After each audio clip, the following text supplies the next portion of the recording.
আপনার বাবা, দাদা অথবা পূর্বপুরুষের নামে কোথায় কতটুকু জমি আছে এটা জানার জন্য এখন আর কারো পিছন পিছন ঘুরে বেড়াতে হবে না। আপনার হাতে থাকা মোবাইল ফোন দিয়েই খুঁজে বের করতে পারবেন। কিভাবে তাই দেখিয়ে দিব আজকের এই ভিডিওতে। তাই বলছি ভিডিওটা খুবই গুরুত্বপূর্ণ। যদি সময় না থাকে তাহলে শেয়ার করে টাইমলাইনে রেখে দিন, পরবর্তীতে যখনই সময় পাবেন তখনই দেখে নিতে পারবেন। প্রথমে আপনার হাতে থাকা মোবাইল ফোনে প্লে স্টোরে চলে যাবেন। প্লে স্টোরে যাওয়ার পর DLRMS অ্যাপস ডাউনলোড করবেন। ডাউনলোড করার পর আপনারা এরকম একটা ইন্টারফেস দেখতে পাবেন। এই ইন্টারফেসের এখানে দেখতে পাবেন সার্ভে খতিয়ান আর নিচে দেখতে পাবেন নামজারি খতিয়ান। এখন সার্ভে খতিয়ান হচ্ছে যে খতিয়ান সরকার জরিপ করে আপনার নামে খতিয়ান তৈরি করে, সেটা হচ্ছে সার্ভে খতিয়ান। আর নামজারি খতিয়ান হচ্ছে জমি ক্রয়ের পর ক্রেতা নিজের নামে যে রেকর্ড করা হয় বা মিউটেশন করা হয় তাকে বলা হয় নামজারি খতিয়ান। আমরা যদি পূর্বপুরুষের জমি খুঁজতে চাই তাহলে সেই ক্ষেত্রে সার্ভে খতিয়ান সিলেক্ট করব। সার্ভে খতিয়ান থেকে আপনার বিভাগ সিলেক্ট করবেন। বিভাগ সিলেক্ট করার পর আপনি আপনার জেলা নির্বাচন করবেন। জেলা নির্বাচন করার পর আপনি এখান থেকে আপনার উপজেলা সিলেক্ট করবেন। উপজেলা সিলেক্ট করার পর আপনি এখানে দেখতে পাবেন CSSARS অর্থাৎ খতিয়ানের ধরন। তো এখান থেকে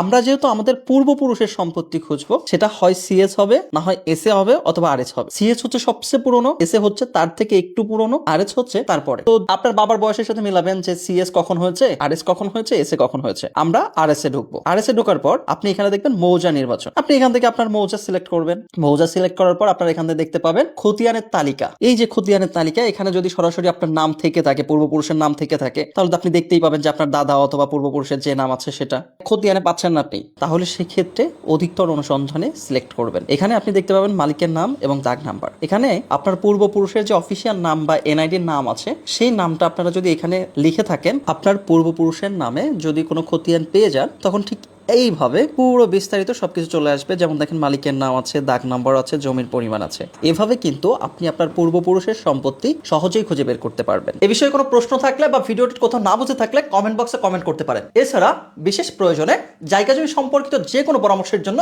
ইনবক্সে মেসেজ করতে পারেন। তবে সরাসরি কলে কথা বলতে চাইলে পরামর্শ ফি প্রদান করতে হবে।